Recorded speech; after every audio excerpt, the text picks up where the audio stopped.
everyone, welcome to Vencru. Vencru is an invoicing, inventory management, and accounting software for businesses.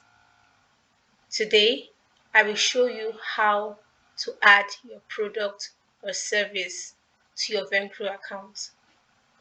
First, click on Create New. Select Inventory. Depending on you, you could add a product or a service.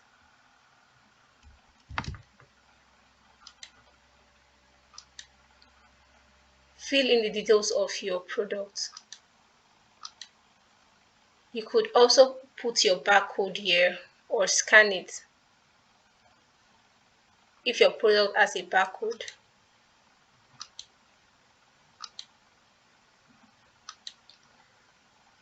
Add your sales price.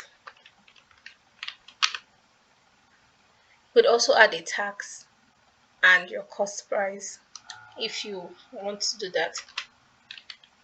Adding your stock is very important so that Vencru can help you track your stock levels. Then any other additional details can be added here. Click on Save Product.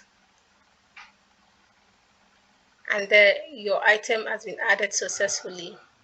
You can find your products under Inventory